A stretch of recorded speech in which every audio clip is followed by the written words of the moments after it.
Welcome to Theories of the third kind.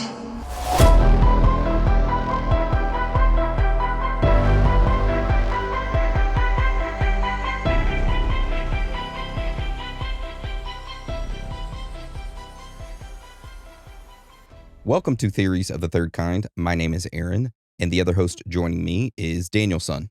Hello. Happy Black Friday. And if you haven't already, go check out our Supercast subscription because we have a Black Friday deal going on right now. You can sign up to our video tier for only $6.66 a month, the same price as our audio, but you get the video tier for that price forever, for as long as you want. You get it for that, but it's only for a limited time until December 2nd. And that's when it stops, the Black Friday sale. So go over there and sign up right now. Get this deal or forever lose out. That's right. It's your call. So why wouldn't you? Yeah. You get access to how many episodes? Over 237 episodes. Premium episodes that you can only get access to on Supercast. And they're all ad-free. Yes. So you can sign up to that by clicking the link down below. That will take you there. If you're watching this on YouTube, there's going to be a little pinned comment with a link. Or if you're listening to this, you can go to theoriesofthethirdkind.com and you can click on the Supercast button that's right there on the front of our website, and it will take you over there to Supercast for you to sign up. Now, we know things are tough out there right now, so if you can't afford a premium membership, but you still want to help us out, you can do so by leaving a written review on iTunes or Spotify. That helps us out a lot. However, don't feel the pressure to leave us one. If you don't want to, then that's fine. We just want you guys, girls, aliens, reptilians, Bigfoot, Sasquatches, Chupacabras, ghosts, Illuminati members, underground lizard people, whoever or whatever you are, to enjoy the show. Also, this episode is entirely human-made. No AI was harmed or used in the process. All right. So with that being said, today's episode is William Dove and the Wizard. And our entire topic today happened back in the 1800s.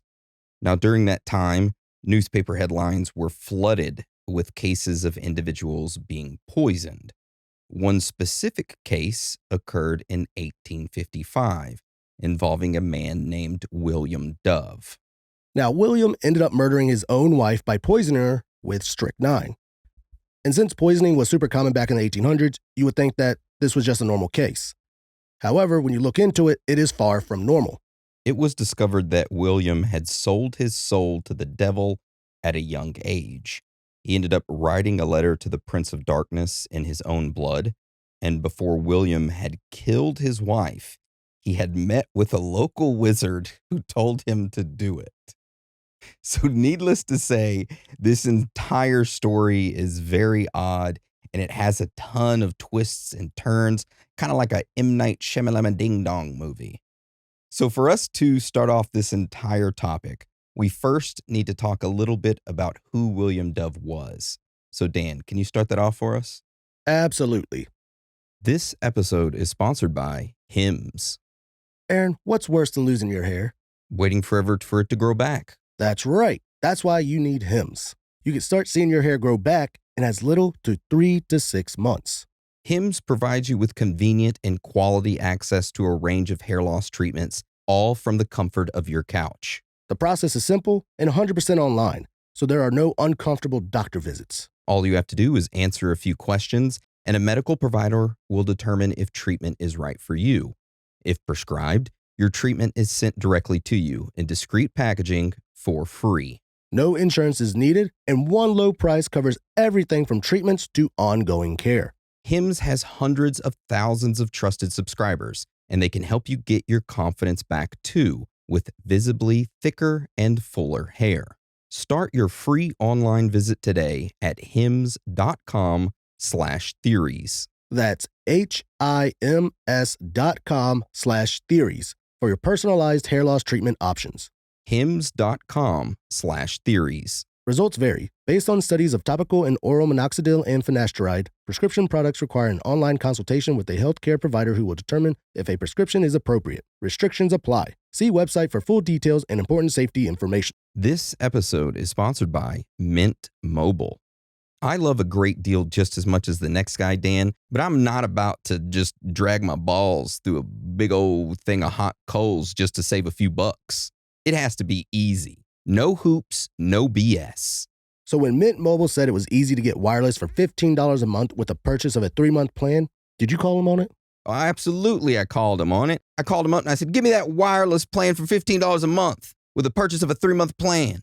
What'd they say? They said, okay. And it turns out it really is that easy to get wireless for $15 a month. The longest part of the process was the time I spent on hold waiting to break up with my old provider.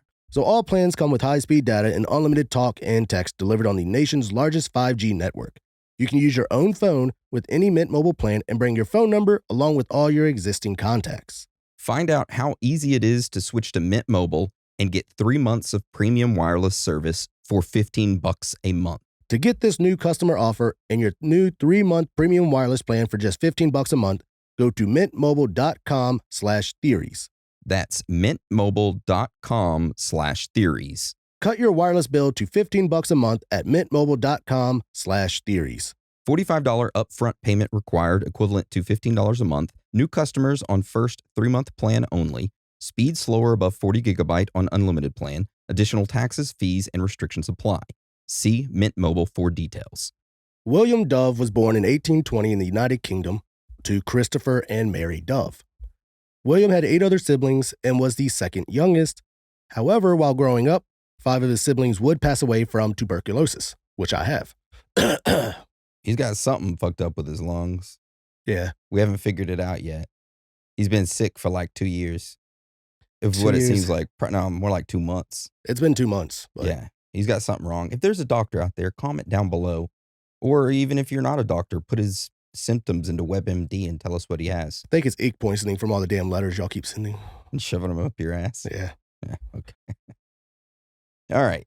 So William's parents were very religious and very strict regarding their religion. Any free time that was at the home was spent reading the Bible or praying. So needless to say, almost all the kids in the home were pretty religious. However, that was not the case for William. William's siblings were super into the religion that his, parents pushed, but William was not. He rejected it completely. He's like, get that shit out of here. Another thing that William hated was school. He often got bad grades and even got in trouble quite a bit. And during this period, his parents were pretty lenient with him. However, one day, William decided to bring a gun to school. He didn't shoot anyone with it, but the teachers found out that he had brought a gun because he started bragging about it. Of course, he was taken to the principal, they discussed things, and William was expelled. His parents were pretty pissed off at him due to this, and it was at this point that his siblings started to consider him ungodly and would pretty much not want to be around him. Like, they're like, we're going to stay away from William. William's childhood continued to have its ups and downs. Then one day, while he was a teenager, William decided to get a knife, prick his finger, and use the blood to write letters to the devil. In these multiple letters, William offered to sell his soul to the devil, and after writing a few of these letters, William eventually stopped because he never wrote back. Then in 1838, William's father, Christopher, he had made a large charitable donation to a new grammar school that was being built nearby. Due to this charitable donation, William's father was able to get William a spot in this new school. William began attending this grammar school in 1838. However, less than a year later, due to his grades and behavior, he was expelled from the school and told not to come back. At this point, William's parents had enough. They were fed up with their son's behavior, so they started discussing options. One of the options is that they considered sending him to an asylum to be locked up. Well, I mean, they had enough of his shit. They're like, he's 18 years old now. He keeps fucking up. 18, Let's okay. send him to an asylum. And his father was like, wait, I have a better idea. So they decided against doing that. Instead, though, William's father, Christopher, he called up an old friend of his who lived 70 miles away. Now, this old friend of his, he owned a farm and needed an extra helping hand. So Christopher offered to send his son William there to help him out. A week later, William was on the farm helping out his father's friend with whatever needed to be done around the farm. And you figured that William would straighten up, you know, working on a farm and having to get up early and having chores and duties. However, at this point, he started acting more unhinged than ever before. He started to do some crazy shit. For example, he took some oil of vitriol, which is concentrated sulfuric acid, which is highly corrosive, and poured it all over the dairy cows. William Jesus. then attempts to poison the horses. After that, William went and gathered up the local stray cats, set them on fire. He would laugh as he watched them run across the street on fire, screaming. And I laugh because holy shit. That's so fucked up, right? Pouring acid on the dairy cows, trying to poison the horses, and then setting the stray cats on fire. And if that wasn't enough, shortly after that, William began setting random things on fire, like patches of dry grass, his own curtains, and even small structures. Now, some of the things he set on fire he didn't realize were owned by the other nearby farmers. And when they found out that their shit was being burned by William, they got pissed. And they decided to go over there and confront him. Now, William saw all of these farmers coming over to confront him. So he decided to grab a pitchfork and start running after them. And he began screaming, "I would shoot you all if I had a gun," as he was chasing them with a pitchfork. Now, the owner of the farm, his wife, had enough of it and decided to tell William to quit his bullshit. So pretty much his father's friend's farm? Yeah. Okay. This only triggered William even more, and he pulled out a knife and threatened to kill her. It was at this point that the owner of the farm decided to call his friend, Christopher, to let him know that his son William had threatened his wife and that is not welcome there anymore and to come get his ass. Somehow, Christopher was able to smooth things out, and William was allowed to stay on the farm for the next couple years. Then, almost 3 years later, at the age of 21 years old, William left the farm and then headed back home. And as soon as he got home, his father ended up sending him to another farm to work again. It was during this time that William settled down a bit and had no major issues for an entire year. However, after that year was up, William decided to leave farming and travel overseas to the United States and Canada.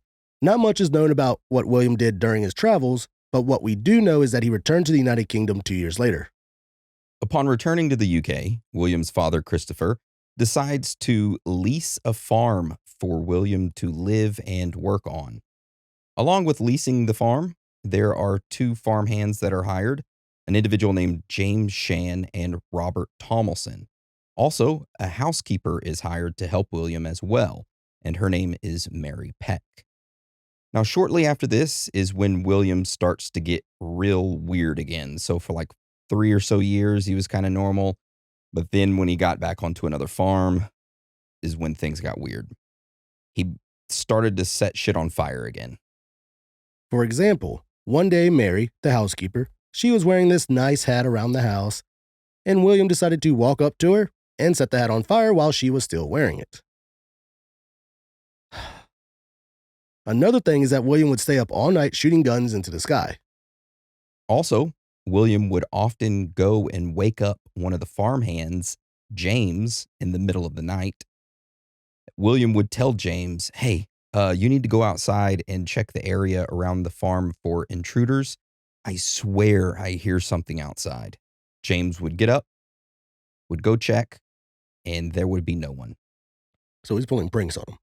Pretty much. And this would happen like all throughout the night. It would be around this time, though, that William would find religion and begin to settle down. He started becoming very charitable and allowed homeless individuals to sleep in his barn, and he would even give out donations to random causes. William also started to spend a lot of time with other Methodists at Woodhouse Grove, which was an all-boys boarding school, and the social events they held there. Now, at one of those social events, there was a woman named Harriet Jenkins. She was in town visiting her brother who taught at that school.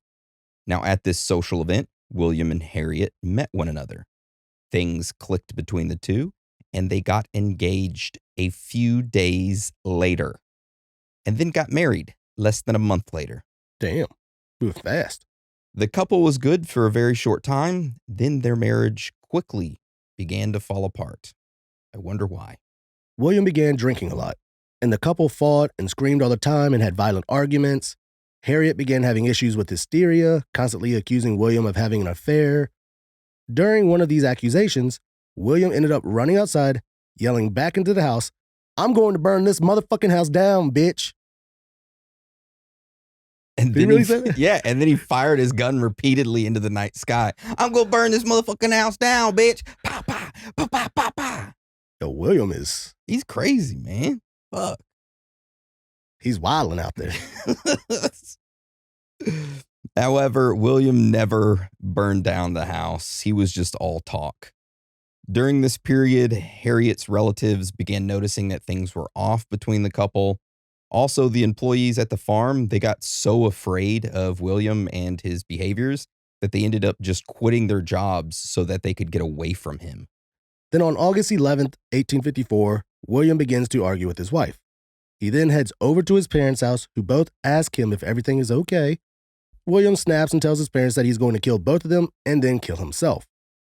His parents become scared and decide to call the police, who end up arresting him. William then spends a very short time in jail, is pretty much given a slap on the wrist, and is released. After that, William starts acting normal, and he acts normal for a pretty long time. For only a month, because a month later, while working on the farm, William has a conversation with John, one of the farmhands, and John tells William about a local wizard who had a small shop in the nearby market. John also tells William that his previous employer had 2 guns stolen from him, and that he went to this wizard to see that if he could help him locate the stolen guns. Surprisingly, these guns were supposedly found by this wizard. Now, this ended up intriguing William, and he ended up asking John to set up a meeting for him. And pretty much he wanted to meet this wizard. Side note, currently at this time, William is in negotiations with the landlord of the farm that he is living on. These negotiations are not going well, and William is trying to renew his lease. He thinks that maybe this wizard can help him in any way possible in renewing his lease successfully, so that is why he is interested. Yeah. But he doesn't tell John that. All right. Now, before we all tell you about William meeting this wizard, we first need to tell you who this wizard is or was, and a little background about him. Now, this so-called wizard was an individual named Henry Harrison, and Henry was born in 1816 in the United Kingdom. During his young adult life, Henry worked in factories. Eventually, he would get married, have children, and settle down. But eventually, Henry got tired of that life and decided to go back to the thug life. Henry abandoned his family and turned to criminal life.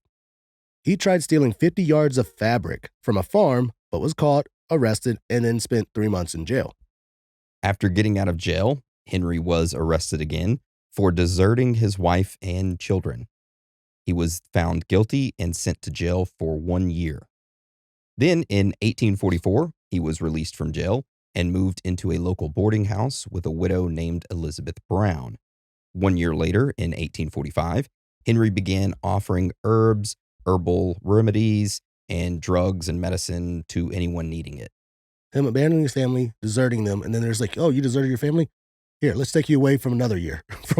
Jesus. I don't see how that helps. So a few weeks after that, Henry decided to offer up his wizard services and began advertising things like, I can find lost objects, tell you astrology, or even be a matchmaker to find your perfect partner. Henry began getting contacted for his work, and his services were iffy, to say the least. For example, Henry once stole a crop of celery. Afterwards, he overheard the farmer who owned that celery talking about how someone stole his crops. Henry approached the farmer and offered him, hey, I'm going to give you my services to help you find your stolen crops. The farmer came over Henry's house to discuss it. And it was at this time when the farmer was talking to Henry, the farmer looked in the corner and was like, hey, that's my fucking celery right there. You got my fucking celery. And Henry's like, no, it's not. No, it's not. He's like, that's my fucking celery. So the farmer left, called the police. The police came over. Charges were pressed, and Henry was sent to jail again. Eventually, Henry was released from jail by 1850, and quickly decided to open up a booth at the nearby marketplace. At this booth, Henry advertised himself as an astrological doctor, dentist, and watercaster. And that right there is the wizard, Henry. And in our timeline, he is currently at a marketplace with his own booth, advertising his services as a wizard. Now let's jump back to William and his farmhand, John. So William and John decided to go to the nearby marketplace, sell their potato crops that they had, and to meet with this wizard Henry later that night at the Red Lion Inn. Dude, why can't we have hotels and stuff called that again? We got the Red Roof Inn. Yeah, It's but kinda- the Red Lion though sounds. Red Roof Inn's ghetto, man. I found bed bugs in one of them one time. I had black mold growing on the top of the shower in one of them. That's just paint. I had a peeping Tom in another one. I woke up in the middle of the night and the cleaning ladies were sucking my toes, and I was like, what the fuck?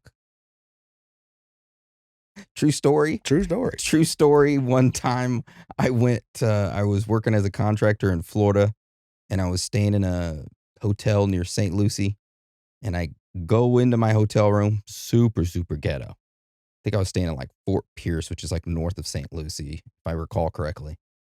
And I go inside there right after the little housekeeper or whatever leaves.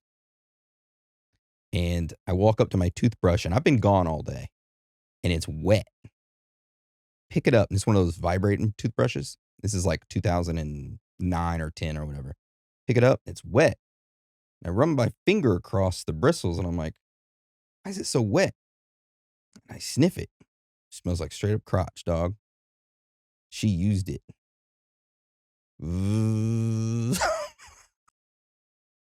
Story time with Aaron. All right, let's continue on. I think that's the wrong end. Eventually, the night rolled around and the three ended up meeting. Was it John, William, and Henry?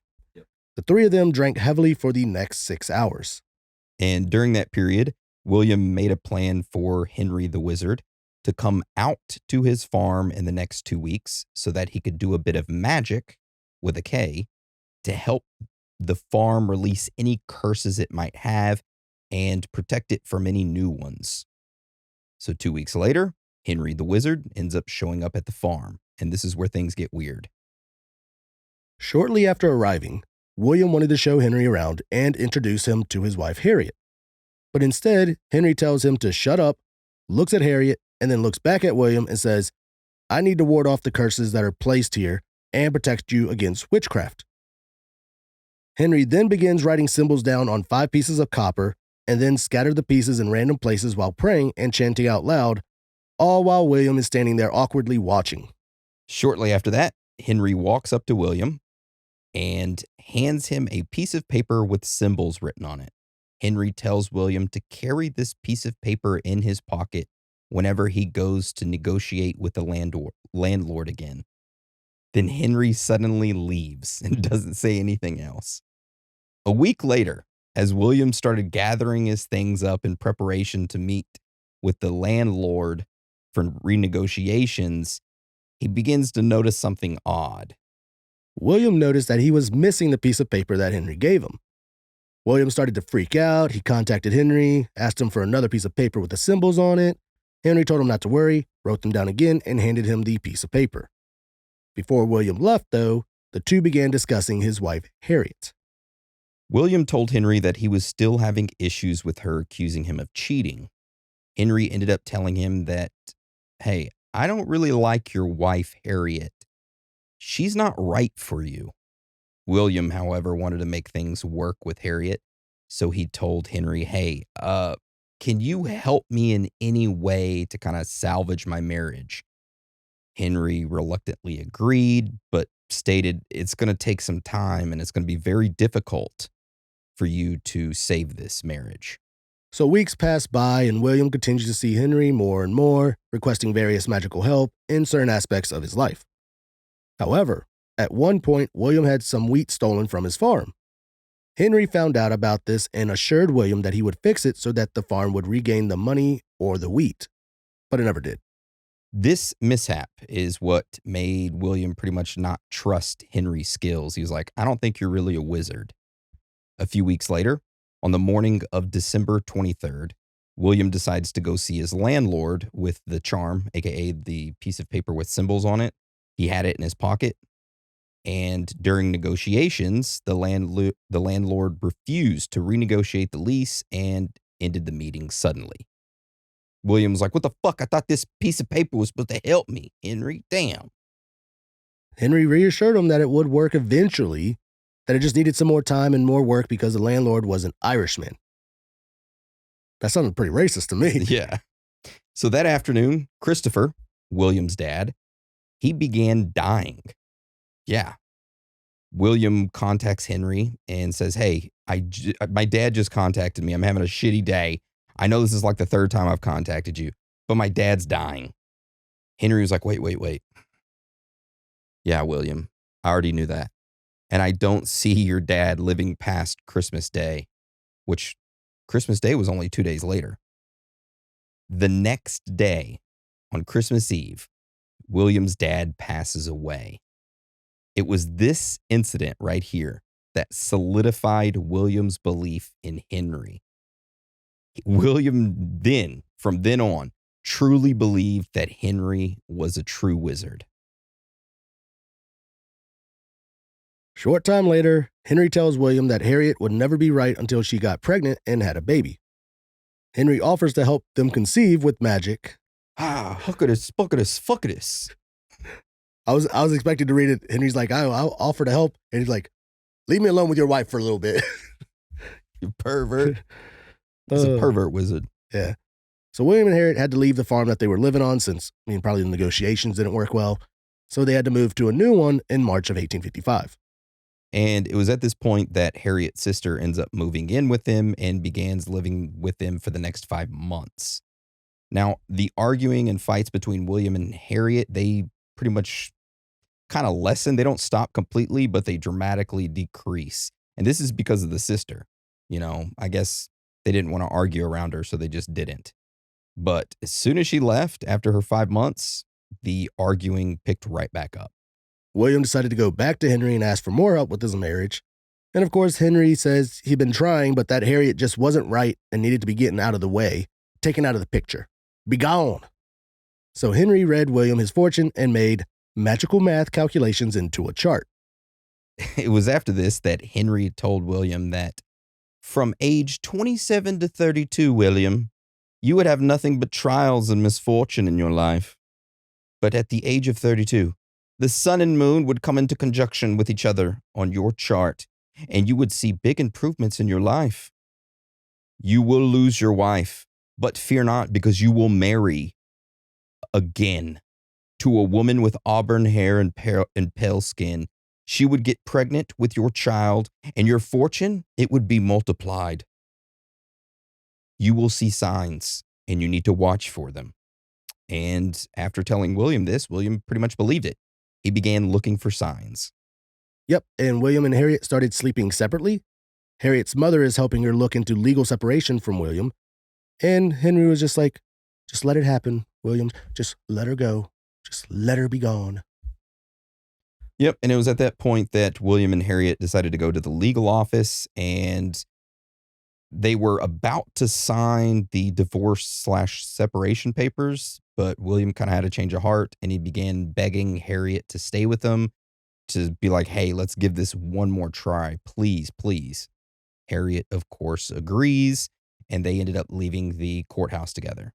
And as they left the courthouse, they made a promise to one another. William promised Harriet that he would quit drinking, and Harriet promised that she would give him a baby. That, "Hey, you fill me with your seed, and I'm going to birth you a baby, bitch." That's what Harriet told him. Now, Harriet and William had to move again by December of 1855 to another place. And when they moved in, they would actually meet their neighbor, which was a widow named Jane. Oh, Jane. Jane had one child by her late husband, had auburn hair, fair skin, and had a small fortune inheritance from her husband. William immediately believed this was his next wife, as predicted by Henry. Jane strongly disliked William, could hear him yelling and screaming at Harriet, and knew that, he's not a good person. Yeah. Now, it was at this point that William decides to go see Henry and begins discussing pretty much casually about stuff. And one of the things that they discuss is poisons, like strychnine and other things, and whether they were detectable in the body after use.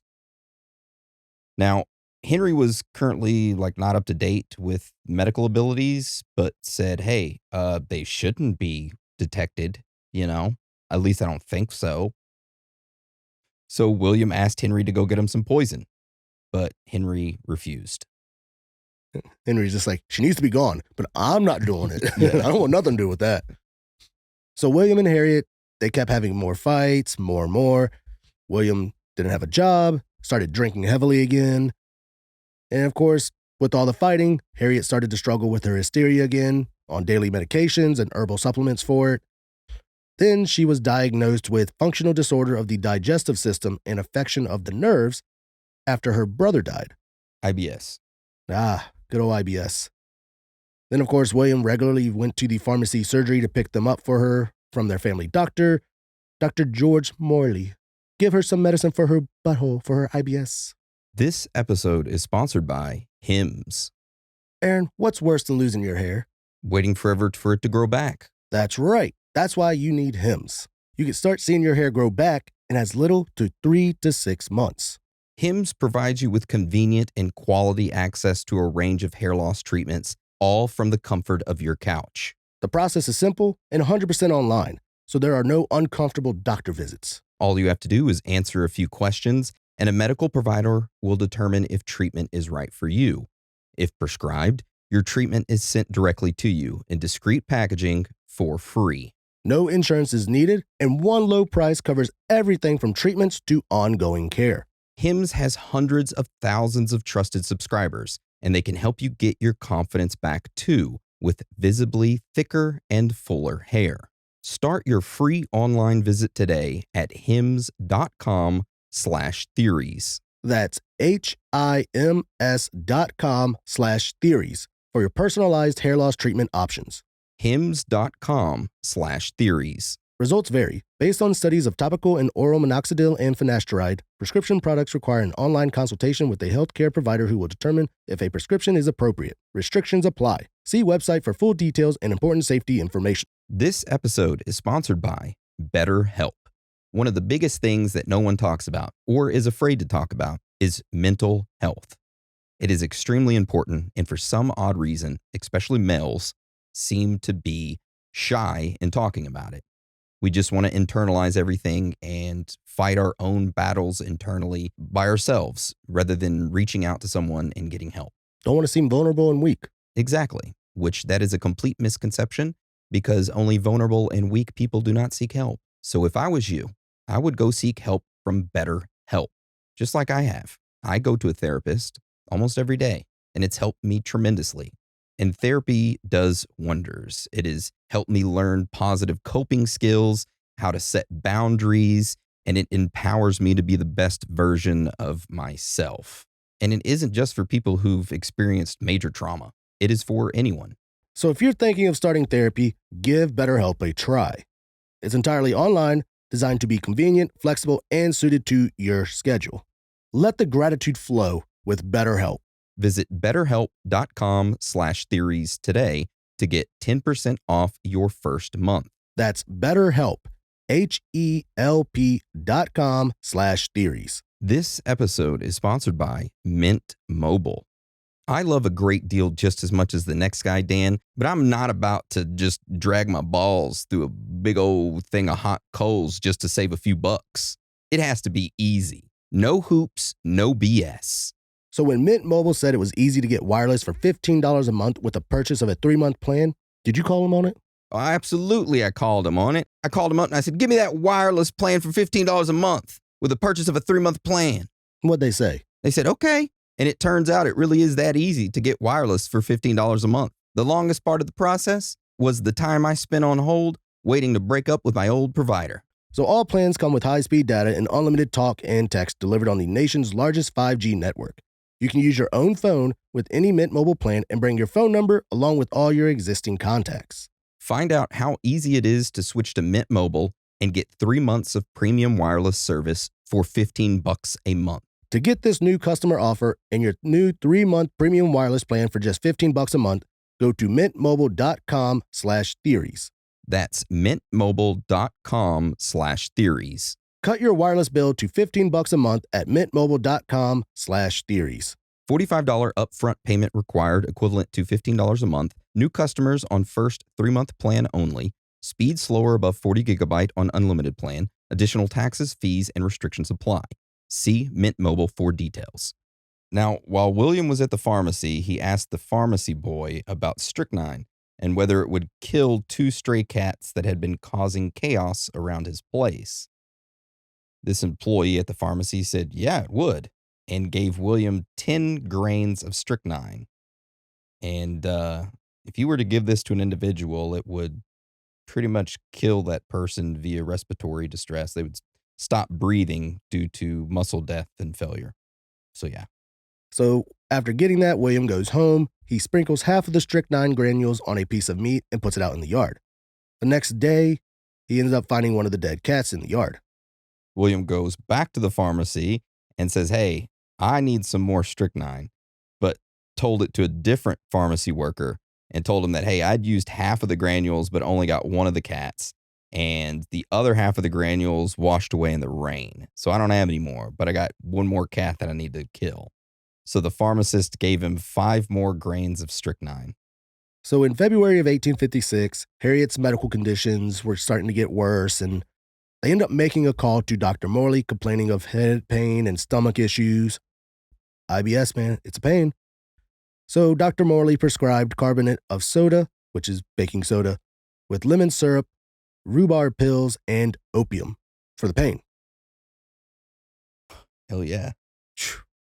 So on February 19th of 1856, a servant of William and Harriet, Elizabeth Fisher, she ended up getting sick and wanted to go home.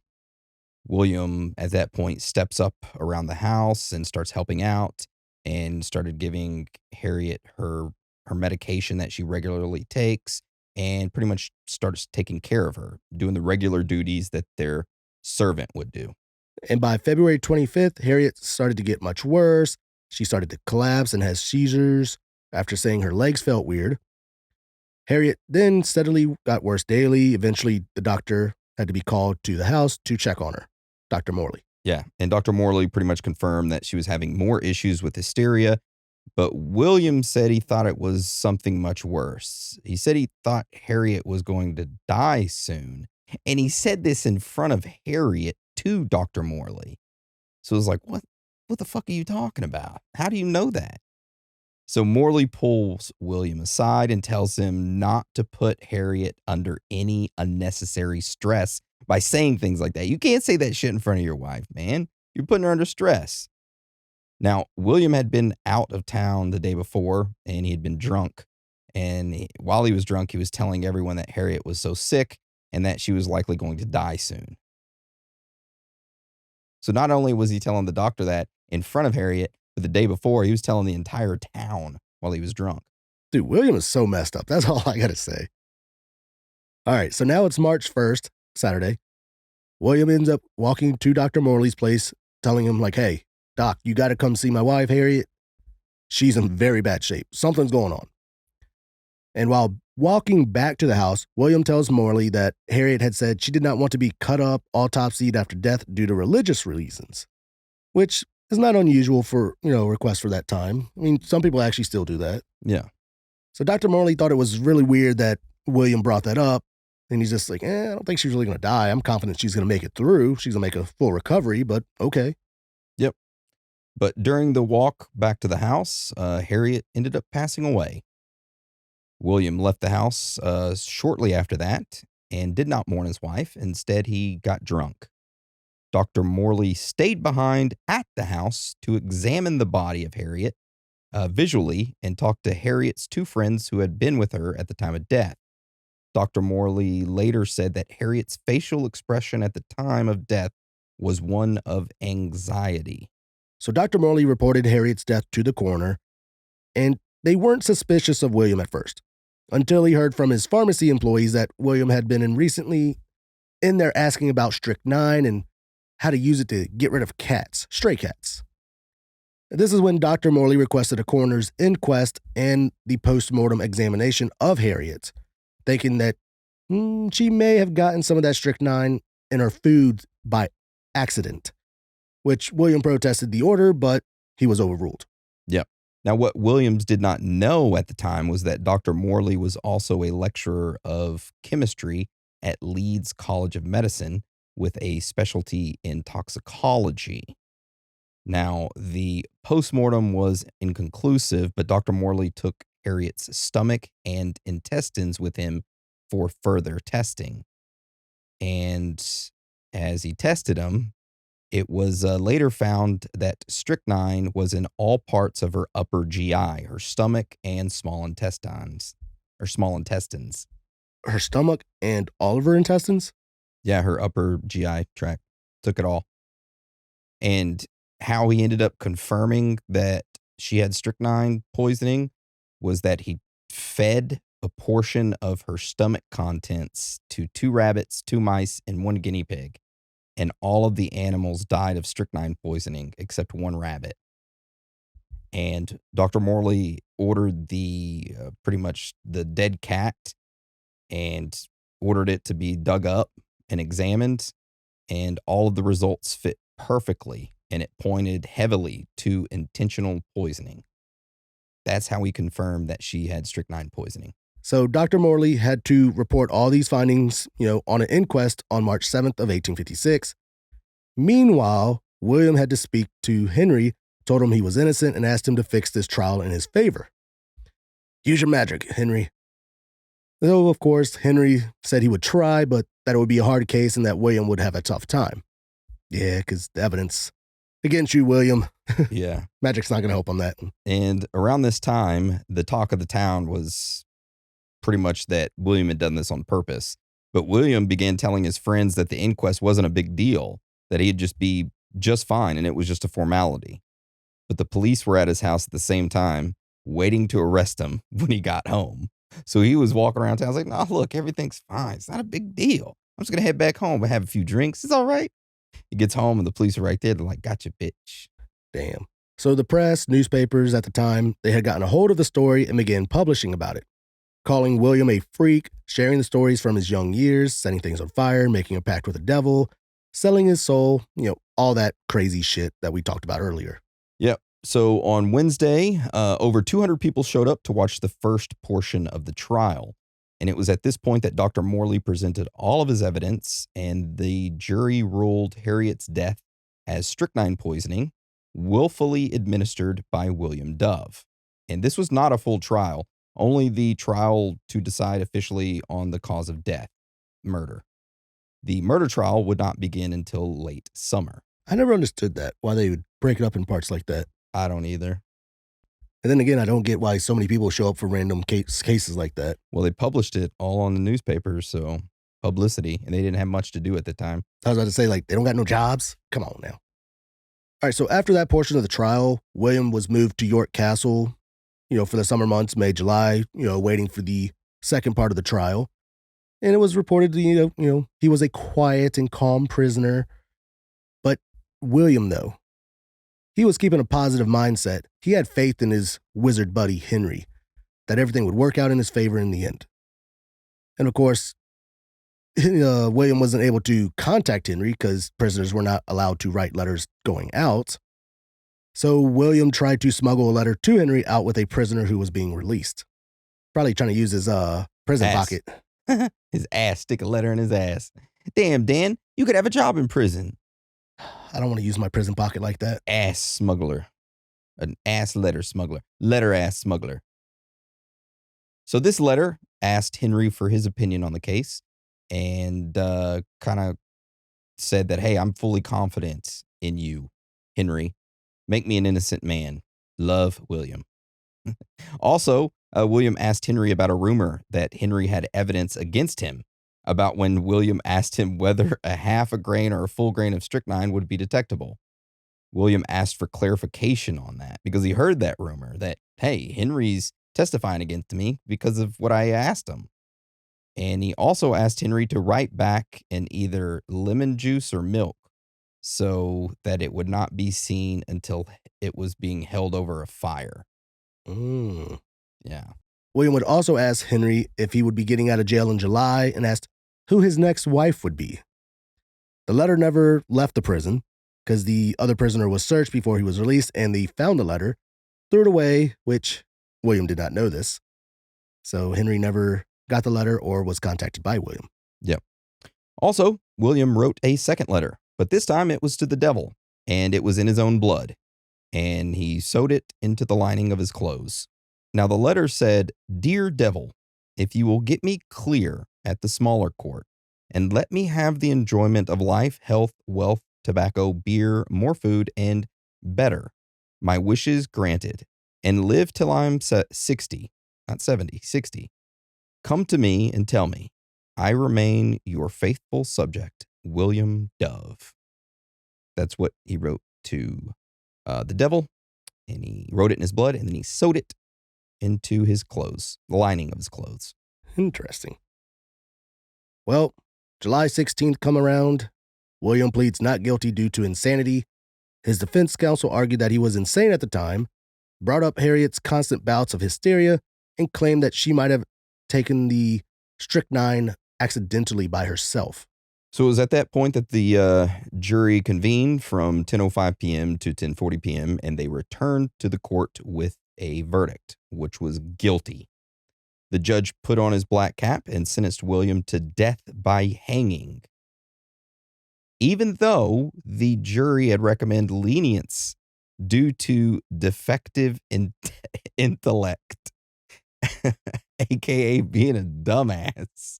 He's a dumbass. Give him a little leniency. Don't kill him, judge. Just put him in prison for a long time. Judge was like, fuck that. He's getting hung. Yeah, I don't think defective intellect. I mean, he was a dumbass, but being lenient on him, he tested it out on a cat first and then used it on his wife. Yeah. That's premeditated, which for some odd reason, William was shocked that the magic did not work that Henry was supposed to cast and was said to be speechless and dazed. But they just ended up leading him back to his jail cell, and that's where he remained for a while. And that was until August 9th of 1856. William Dove was hanged at exactly noon in front of 10 to 15,000 people. Holy shit. Afterwards, they left his body there hanging in the rain for an hour before he was cut down. And this was customary at the time to let the people hang for a little while after death to make sure everybody got a good look. So before his execution, William decided to write a letter to his defense attorney, placing full blame on Henry Harrison. Oh, if I'm going down, you're going down with me. And of course, Henry, the wizard, responded to this with denials, defending himself to the public, threw William under the bus, fully blamed him, and pretty much just slandered him.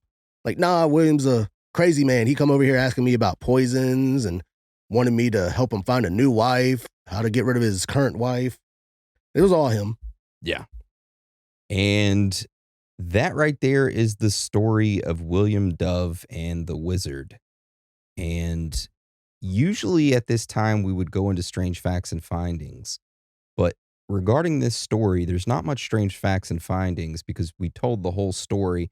There is a little bit more about Henry that we'll discuss, but then right after that, we're going to go into theories about, was this actually a case of, demonic possession, or did it really happen? Stuff like that. But we'll save that for theories here in a little bit. But I wanted to touch on Henry real quick and talk about what happened to him. So after William ended up, getting executed, Henry was later tried for multiple rapes, bigamy, fortune-telling, and desertion. He was found guilty and jailed for 4 years. So yeah. Oh. He didn't have a good time. Did you look up bigamy? Yes. What does it say? Marrying somebody else while you're currently married. That's bigamy. That's bigamy. Damn. So there you go. That's what happened to Henry Harrison, the wizard. He wasn't really a wizard. Or maybe he was. Maybe he just kind of sucked at it. But that kind of leads us into our theories. Yeah. Which our first theory states that William was demonically possessed or had some type of demon controlling him. And it all started through childhood. That his parents had all these children, and all of them were going the religious way, except for William. And 5 of those children ended up passing away from tuberculosis, but William did not. And then William supposedly started writing to the devil or whomever in blood, offering his soul. Maybe something happened.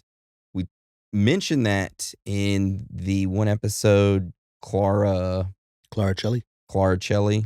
She did that back in, 1700s, 1800s? I think it was the 1800s. She did that. She wrote to some demon or devil and started acting weird as fuck. See, but this seemed to be like an off and on thing for William, though. Yeah, true. Maybe it would have been the same thing for Clara Shelley if she had not passed away when she was like 19. True. Yeah, because he lived for quite a while until he was executed. So that's the first theory, is that he was demonically possessed. Not really seeing it. No. But okay. The second theory is that Henry Harrison, the wizard, used magic to cause problems for William intentionally. Which, he goes to Henry. Henry starts casting these spells, but instead of doing good, he casts bad ones. Does the opposite. Could be that. I don't know. Maybe because William went to his friend or the other farmhand John and got him to set up a meeting with Henry here, and that's how William found out about Henry, was through John. Dude, what if John was like the main person behind it all? Yeah, set him up, knew that he wanted to get William out of the way. He was secretly working with the farm owner and renegotiating the lease. He's like, how can we fuck up William to get him out? Or maybe he was in love with Harriet. Maybe. I don't know. I mean, Henry obviously didn't really practice magic, so I wouldn't really say he caused problems. Well, he probably did cause problems for William, feeding him a bunch of lies, making him believe stuff like that, and, oh, your father's going to pass away before Christmas. It was just a good guess, I think, on his part, you know? That's what I believe. But that's what our next theory is that William Dove was just an idiot who believed a fraud. You know, Henry, the fraud, the supposed magician. William put too much of his faith into William, and that was pretty much it. I mean, that's like going to a fortune teller, and they get a couple things wrong, but then all of a sudden they get one thing right, and you're just like, oh, maybe it is true. Yeah. It's like, nah. You kind of trick yourself into believing it. It's because you want to believe. Yeah. And William was one of those guys. He wanted to believe that this magic could work, help him out. Which, I mean, honestly, I do think he's an idiot. Yeah. So what's this last theory? All right. So this last theory is that Henry Harrison, the wizard, was a predator who preyed on people's being naive. Yeah. Honestly, the last two theories, they go hand in hand. Yeah. William Dove was an idiot. Henry Harrison was a predator who preyed on people's stupidity. And I think William was just fucked up mentally, man. I think he just had a bad childhood. He had some mental health issues that were never fixed. He self-medicated with alcohol. And then he got with his wife, Harriet, who had mental issues as well. And they just clashed, and chaos is what surrounded them. And he tried to find an outlet any way he could to his problem. So he went to Henry. And Henry was like, well, I can give you whatever you want. Promises him this fortune and this new future. And William wants it so bad that he begins believing these delusions and poisons his own wife so that he could get with the neighbor next door who hates him. But it doesn't work out for him. And he's just mentally unwell. And it ends up being his downfall. I definitely think that William caused his wife Harriet to become mentally unstable with his theory and all that stuff. Pretty much all the constant arguing. I mean, running out the house, I'm going to burn this motherfucker down, starting shooting guns everywhere. She becoming super anxious. Like, is he going to do something sooner or later? He's yelling. He's promising all these things. It's like never knew if something was going to happen or not. So Yeah. I can see him being the root cause of her hysteria. Is that what you're going with? Yeah. William Dove was just an idiot. He caused his wife to be mentally unstable. Then Henry Harrison took advantage of that. Because I know William must have been paying Henry. Yeah. So obviously Henry took advantage of this. It's like, this guy's a dumbass. They had enough money to buy. Oh yeah, she had Harriet has her husband's. No, that was Jane. Yeah, that was Jane. Christopher, William's dad, had money, and he passed some of that down to William. So William used it, and they had that farm. They had the farm hands. They had a housekeeper. They had a servant. Earlier when he was William was supposed to be renegotiating with the landowner, I'm thinking, why is he not getting his dad to do it? Because he's the one that did it in the first place. I'm like, now I just realized his dad passed away before. And I was like, oh, that makes sense. Now I feel like a dumbass. Well, I would love to hear everybody's thoughts about what they think this might have been, if it was mental health, if it was a demonic possession, or if it was just someone trusting a dumbass. But if you or a loved one have met a wizard who has casted spells on you, comment down below or send us an email. We would love to hear from you. That's right. Would it be a wizard or a warlock? Call them the same. I don't know the difference. Wizard's a woman. Warlock's a man. Sorceress would be a woman. Oh. Wizard? I don't know the common terms. Yeah. I call everyone wizards. You're a wizard, Henry. Not. All right. So do you have anything else you would like to add to today's episode before we roll it out? I want to meet a wizard. Yeah. A legit one. I mean, probably never will.